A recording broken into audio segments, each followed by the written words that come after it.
News. It's coming. Baldur's Gate 3. We're getting 12 new subclasses that'll be coming in the early portion of 2025. Now, I haven't covered Baldur's Gate 3 news in quite some time, but this is a pretty exciting development, so I wanted to go through it here today. Now, in my typical fashion of upfronting the knowledge of my videos, let me just pretty much give you a down and dirty of what's happening here. We're going to be getting crossplay, photo mode, and then 12 new subclasses added to the game. Just like the title of this video hints at, Warlock is getting Hexblade, Fighter is getting Arcane Archer, Bard is going to get the College of Glamour, Barbarian is going to get the Path of Giants, Cleric is going to get the Death Domain, Druid will have Circle of Stars, Paladin gets the Oath of the Crown, Monk gets Drunken Master, Ranger gets Swarmkeeper, Rogue gets Swashbuckler, Sorcerer gets Shadow Magic, and lastly, the Wizard gets Blade Singing. Now we're going to go through each one of those subclasses. They've given some scant details below. I can go into a deeper dive of each one from what we know from the 5th edition. What? Yeah, from 5th edition of D&D. We can talk about what those actual classes are like in another video. But that's the down and dirty of this video. So if that's all you wanted to know, please feel free to just simply shut the video down and get back to enjoying your holiday season as it ramps up to Baldur's Gate 3's patch coming next year. Before you head out though, please don't forget to like, comment, and subscribe if this video ends up helping you. As always, that does help me out a ton. You can find my entire list of Baldur's Gate 3 playlists, or my entire playlist of Baldur's Gate 3 videos below. But let's get started here on the upcoming subclasses to Baldur's Gate 3. Starting off with some other stuff, we have crossplay. So whether you're joining PS5 players from PC or jumping into a game with Mac users from your Xbox, Baldur's Gate 3 multiplayer will soon feature full cross-platform progression, including crossplay, just as the gaming gods intended. So we will have access to that quite soon here. I guess also of note, PG3 is 20% off on Steam, GOG, and PlayStation.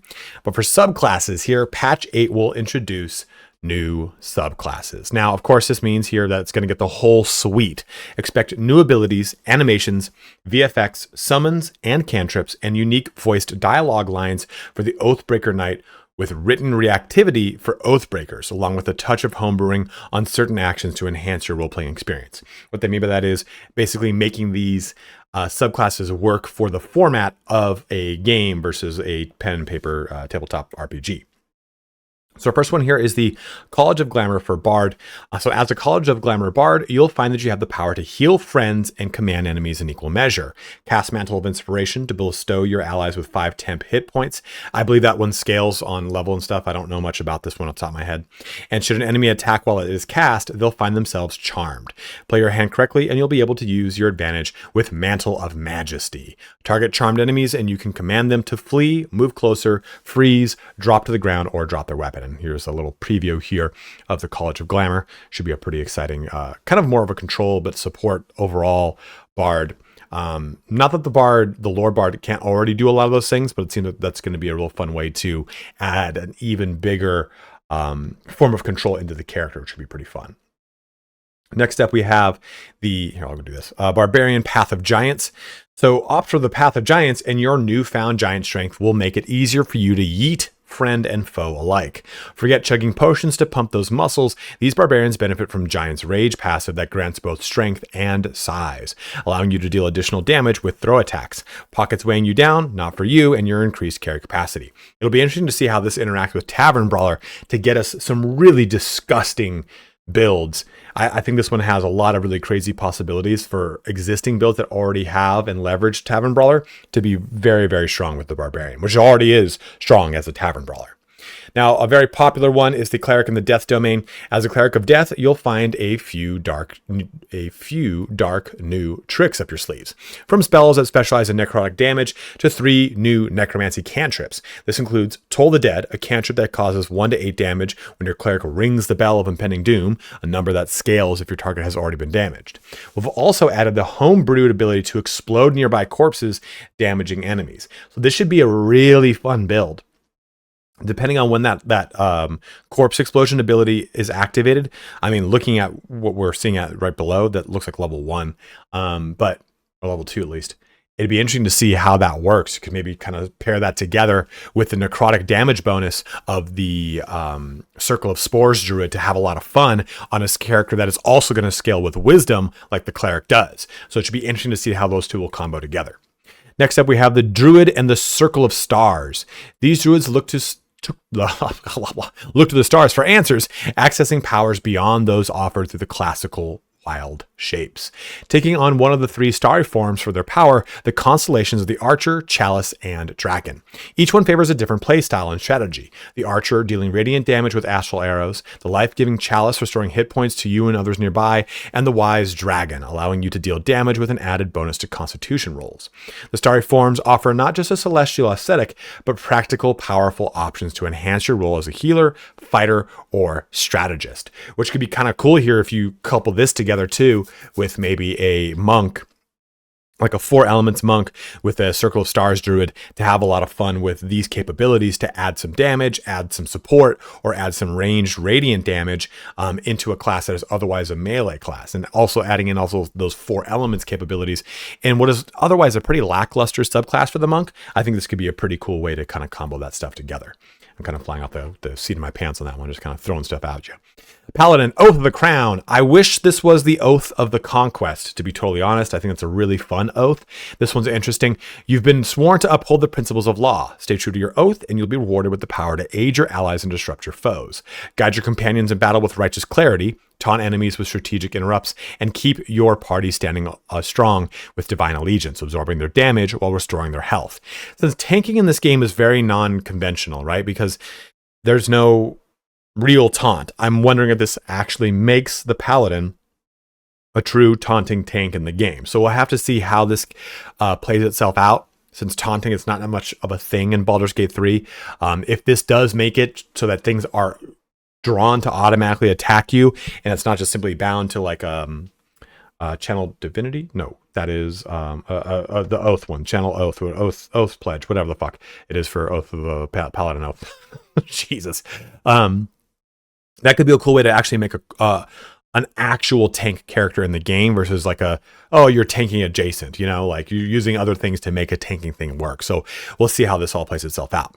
Now, the very, very popular Arcane Archer here, mastering the dual arts of magic and marksmanship. The Arcane Archer subclass offers unique skills on top of new shooting animations, which I think you can see right here. I think the little jump attack's always been in the game. Banish foes to the Feywild, removing them from the battlefield for a turn, or unleash psychic damage that forces enemies to make a wisdom saving throw or be blinded until the start of their next turn. So that makes me wonder too if they will be adding in a lot of the other Arcane Archer mechanics into the game. They have a bunch of them that are layered into them. So I'm curious to see how this will kind of couple together. Obviously, looking at this below, it looks like they get their own resource right here, right?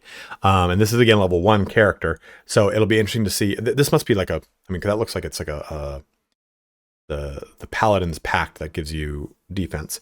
So I'm wondering if this will also be able to be comboed in with other characters. Like Arcane Archer, how could this be brought into maybe like a Ranger Gloomstalker, or even a Ranger Hunter to take advantage of a lot of really cool range capabilities and comboing those things together.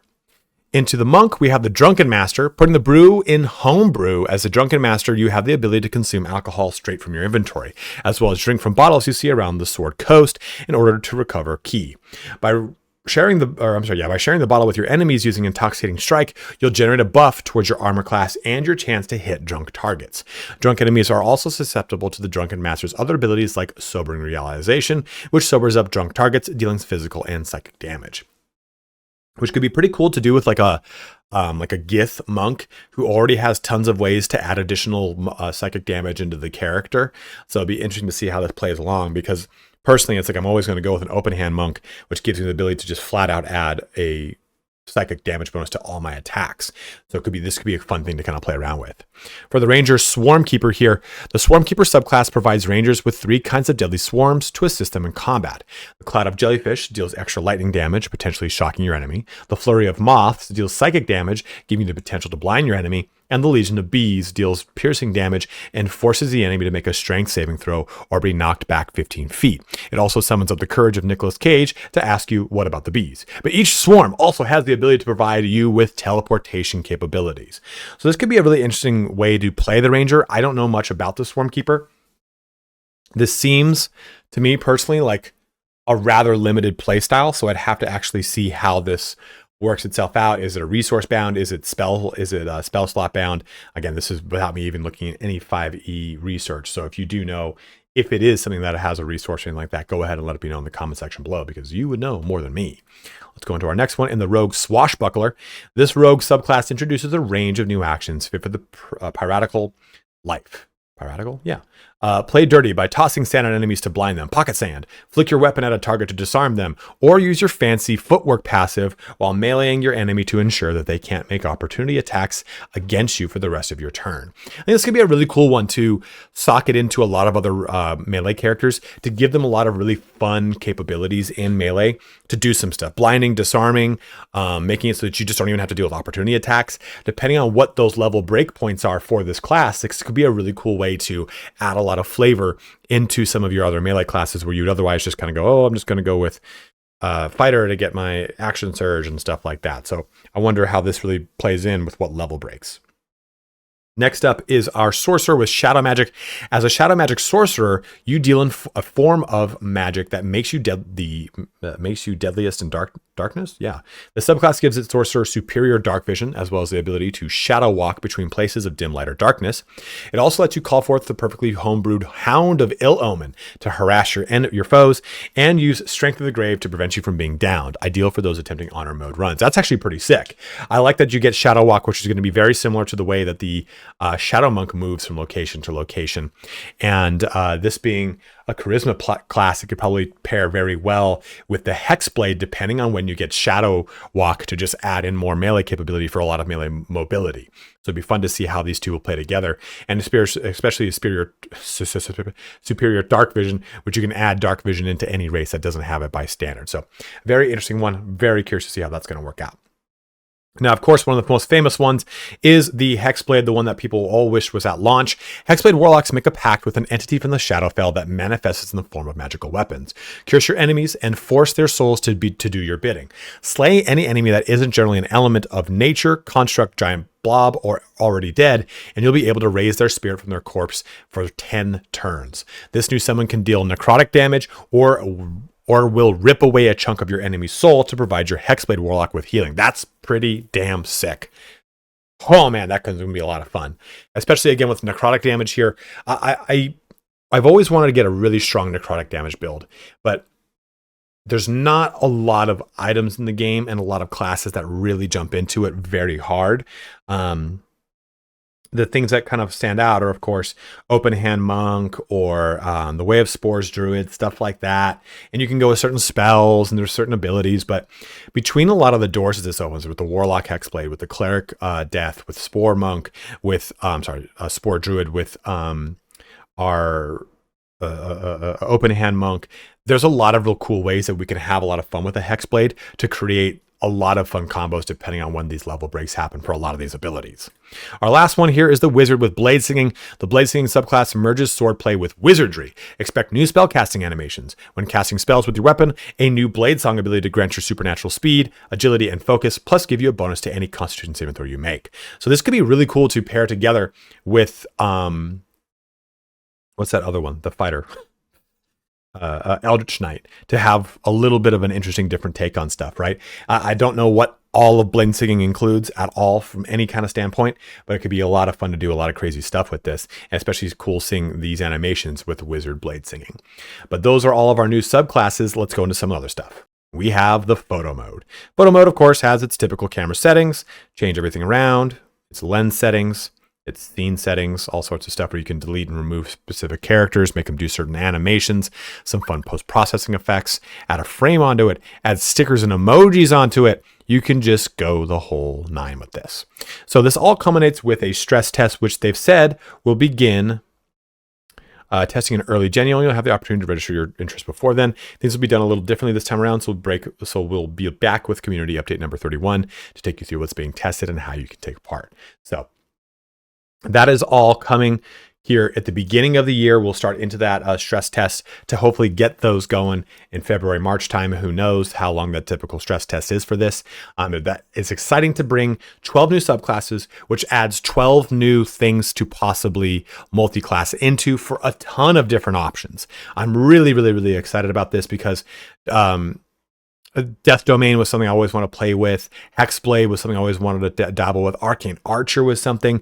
And we've seen some of these with mods. So it's going to be cool to see like an actual official support in the game, and added some animations and some other things to make this feel like an not like a side adjacent tack onto the game, like an actual expansion into it. So very excited to have these coming. Go ahead and let me know in the comment section below, which ones are you most excited for? Which ones would you have liked to have seen instead? Or are there ones that you're like, oh, this didn't even think about this one. This seems really cool. Whatever it is, go ahead and let me know in the comment section below. But as always, thank you so much for watching here today. Have a good one and take care.